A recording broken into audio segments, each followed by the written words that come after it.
the premise. I'm doing a shiny badge quest in Pokemon Platinum, and I wanted the final member to be special, so I did this hunt where every 100 encounters, I move on to the next route, following a set path, looping across the region until I get a shiny. What's really cool about this is most of the time when you shiny hunt, you have a limited set of what you can get, since you're hunting in a specific area, but this time our area is the whole region. I had a ton of fun when I did this challenge in X and Y, and even though those games have flaws, this hunt really highlighted their biggest strengths, with the beauty and diversity of those games' roots. Well, this hunt did the opposite for Sinnoh, with it highlighting the game's biggest weakness. See, I had to change the rules that I used previously for this challenge. Oh, did I say rules? I mean rule. For X and Y, it was do 100 encounters on every route following a path around the region, but for this game, I changed one thing. If a route has the exact same encounter table, we can skip it. What this means is that for something like Route 201 and Verity Lakefront, which have the exact same Pokemon and probabilities, I only have to do one of those routes. The purpose of this challenge is to highlight unique areas, and them being the same defeats that. But don't worry, I still got the Platinum experience. Here is my journey doing the route change hunt. Okay, so I am done for the day. I've made good progress. So one thing of note is this takes a lot longer than I thought it would. Like, it took longer to hit 300 than I thought it would. Okay, I'm about to begin my first hunting session for today. We had a pretty strong start yesterday. I don't know how far I want to get today. Maybe 400, so maybe up to 700, 800 could be good. I don't really have a clear path planned out yet, but I have a loose one. So I think I want to get to Orberg. I think that's around 800. I don't know. I do not have a plan. And this will mark the end of generic cave number 1. There's going to be a ton of caves where it's just Zubat and Geodude, including another cave we have, but with a slightly different encounter distribution, so I have to do it. But at least this cave is over with. Here's the last one, and we are through the terrible areas. So it's 1,000 encounters pretty much. I mean, one of them is interesting. So 900 encounters of boring areas that are pretty much just Zubats, Geodudes, or Bidoof Starly. But we are through. Actually, I'll count Ponyta and Machop area as interesting. Let's get out of here and start the fun areas. So I finished hunting in Wayward Cave. We're at 17k. I didn't encounter a single Gibble here, and I feel like it's not that rare that makes sense. So I think I was in the wrong area to encounter Gibble. Like, there must be a second area. I'm trying to avoid looking at Pokeearth if I can. I do need to know if encounter tables are the same, of course. But for Wayward Cave, I was like, I don't need to look. I know it's a different encounter table. But I must have been in the wrong area, so... because I didn't see a Gibble. I'm going to be heading out now, though. I only did a little bit of hunting, but I have things to do. I'll probably do more today. I should do more. Let's see if I can set a goal. So the next area is we're going through Mount Coronet, and then Route 208, and then probably looping around here like this, and doing those encounters. So hopefully I can get to Veilstone today. That would be pretty good. This map loops in so many weird ways that it's impossible to do a good loop, but I'm trying to do the best loop possible. Hunting on this route again. When I hunted here, I didn't have Ralts yet, and I already wasn't thrilled at phasing prospects. Now I have Ralts, so I'm even less thrilled. But I think once I clear this, every area from now on that I have left should be exciting. So all it took, we're gonna be at 2,000 encounters to get to interesting stuff. It's been better. No, it's been better. There's been interesting stuff here in general, but we're finally getting through. In the XY hunt, it was not like this. Oh my god! I was so confused. I'm like, why am I not able to run away? I need to bring back Chinchou. Oh no, I was so confused. I just finished off in Lost Tower. It's really only cool at night when you can get Duskull, so I'm fine with getting nothing there. This is where we're gonna be hunting next. We're at 2,100. Got less done than I hoped for in this session because I got a shiny in Glimwood. But overall happy with the progress. Really happy with progress. I made an absurd amount of progress in these few days. I always feel like I'm not doing much, but also like 2,100 is an insane number. So it's a new day and I'm hunting again. I am in this area where we can get Electabuzz or Chadot, some really cool shinies that I can get in this area, and I've not been able to hunt here so far in the playthrough. And these are the 2 shinies I already have that I don't want to get. This is going to be the end of Iron Island. I did the double encounters with Riley, but I don't think I'll do that in the future. Because there's also a risk of failing the shinies here. Like, I'm not going to prep each time. I'm not going to bring a damn Pokemon, so I'm not going to risk failing. I am hunting again. Only a couple areas left until we loop again, so I'm going to be doing that tonight. I'm hunting in the area where I got member 7, so that is exciting. Maybe we'll get member 8 here. This is the last encounter of this loop. Time to go back to Acuity. No, not Acuity.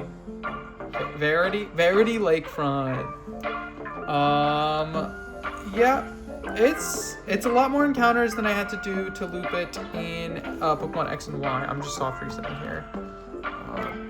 So I had to sweet set my team. It's a lot more encounters than it is in X and Y, and yet there's also way less diversity. But at least I got through that stretch, because these last like 400 encounters were really annoying to get. It took like 2 hours, I think, to get them.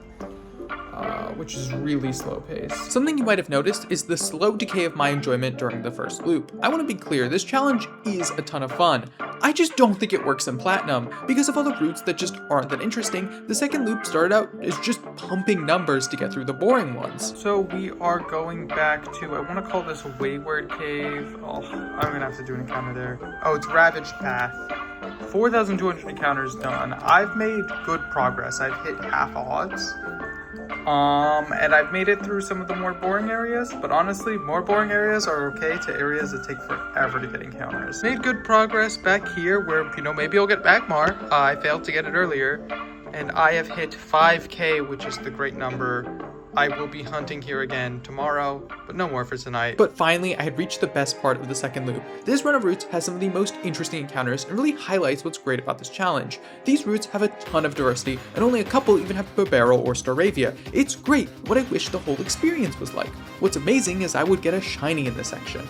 I arrived at Route 214 at around 6 p.m. Instead of going to Sendoff Springs next, I decided to wait till night because the shiny I want the absolute most is Dusclops. So I started at Pastoria and worked my way up. Finally, at 8 p.m. I had worked my way up to the Sendoff Springs, and it was worth it to get that 10% boost to Dusclops' encounter rate.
Is that a shiny bibarel?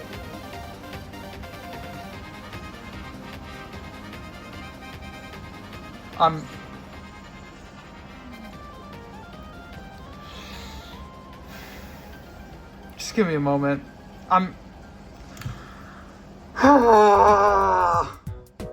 What the fuck are the odds? What are the odds? Why? No! I knew this was gonna happen too, but I thought I was in the clear right now. Oh, so I got bibarel. No, that's chill. I'm so thrilled that for the challenge that's all about a mystery shiny, I got the most basic one. Final member of the badge quest. Oh, it's so cool. But actually, this surprised me in a way that I did not see coming, and I'll share that there's a moment that completely flipped my perspective on this and made it the best possible shiny I could have gotten. Of course, when I was catching it, I didn't know that yet. You know what sucks and what's the worst part of getting this bibarel? I'm not even that upset. I'm actually not. because, like, the playthrough's over. I'm really happy. Like, I did it. You know, I finished off this playthrough. That's awesome. Like, this is an accomplishment. My shiny badge quest is done. But also, this is supposed to be the true final shiny, and it's bibarel. It's bibarel. Why? There were a lot of options. There weren't that many. I'll be honest. There were not that many options. But I was in the best region. I went through. We could have gotten Electabuzz, Houndour, Rhyhorn. All these cool mons. We were in the cool region. And we're ending it off. We could have gotten Dusclops. And we didn't. Am I that upset? Kinda. I'm gonna false swipe you. I don't even... Let me check your learn set, because I don't want to fail you. That would honestly be the worst thing, because then I might have to continue. And Hyper Fang, Yawn, Amnesia... level 38, you learn Takedown. This is why we check. This is why we check those things, and I don't think I have paralysis anymore. If I fail this, if I have to Master Ball you, that's going to be such a slap in the face. That's going to be the ultimate slap in the face, having to Master Ball a bibarel. I can't think of a bigger slap in the face. I'm not upset, and I'm telling myself that. This is just so poetic. Like, it genuinely, when I started this, I don't want to say I knew that this was going to happen, but when I did the first cycle, I went, oh my god, this is going to happen, because it's so common.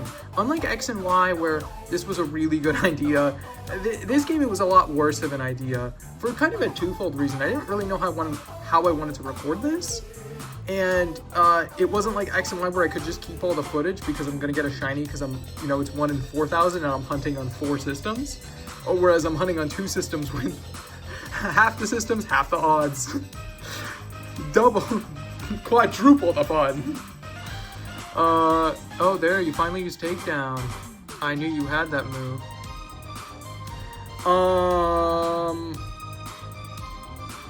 Yeah, our options are not good for who to send out here. I did not bring a good team for this. Because I didn't think this through. I do have a Master Ball, which I am willing to use, because it is so funny. I've never used a Master Ball in my life. If I Master Ball this barrel, that is more of an ultimate shiny.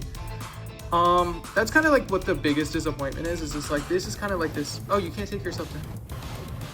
No, I couldn't have false swiped very safely. I could have done it a little bit. I didn't really think about the fact that I brought in a ghost tip. I actually do want you to damage yourself. So actually, let's swap out egg. I actually prepared. Actually, I was prepared the whole time. I knew this was gonna happen. I couldn't even do my bit. I couldn't even swap out bibarel. Why must you ruin everything? I wanted to do a funny bit where I swapped it and then you took yourself down with takedown, and we truly are enemies. Like, we truly are. And I respect that. I really want to name it Evil Incarnate. There's not enough letters, but like that, I feel like this is good enough. Evil Incarnate, you can kind of see it. You can kind of see it. Okay, let's get you out of the box. Normally I cut, and I'm not even going to. It's not even that I don't care. I'm too fried. This was my last area that I was hunting in for this session, and of course I got it. And when I got it, I didn't even watch more of the Doug stream because I'm just too, like, what? Hey, the good news is we don't have to do a trade. Can't remember the last time we didn't have to do it. The last time we didn't have to do a trade was November. Nature guess. Evil. Show me evil nature.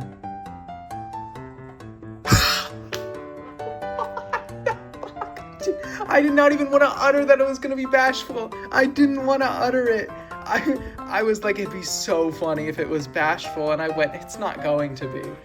Quit the pipe dream. Let's get the bashful squad. So, if you want context on why I lost it when I saw bashful, that's because we've got bashful, and more bashful. In fact, 3 of the Pokemon, when I got this thing, were bashful.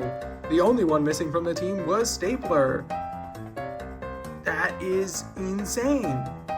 That's crazy. That's the funniest 1 in 30 I could have gotten. I would not have reacted to literally any other nature. If you were adamant modest, that's cool, but I don't care. It's genuinely, there was a 1 in 30 chance for me to lose my mind, and it was bashful. I'm Evil incarnate, like, again, I just want to be very clear. I hate bibarel, but bibarel hates me too. We have a mutual, like, agreement of, like, it's a handshake. Like bibarel won this round, and I concede, and I just have to think of a bigger and better plan to get revenge, because I just didn't play this well enough. I'm not upset because I got outplayed. Like, I take this loss in stride. Well done. Like, I'm not upset. In fact, I respect, bibarel played a good game. And, I'm not upset. I am furious. Here's the absolute funniest part, and what I truly meant by bibarel outplayed me. See, back when I had 4 bashful mons, that was such a cool coincidence that they were my E4 team, with 2 bonus slots for extra members to make the team even cooler. But bibarel's a bashful nature, which means I have to take it to the Elite 4. And here's me realizing this very fact. Are we? No, floats. I'm gonna have to take up a barrel into the Elite 4, aren't I? Yep, I had to immortalize my most hated Pokemon as a member of the team. And all I can say is, well played, bibarel. You may have won this round, but I hope you savor the win, because I'm plotting. I don't know what it is yet, but when I figure out how to get revenge, it's gonna be big.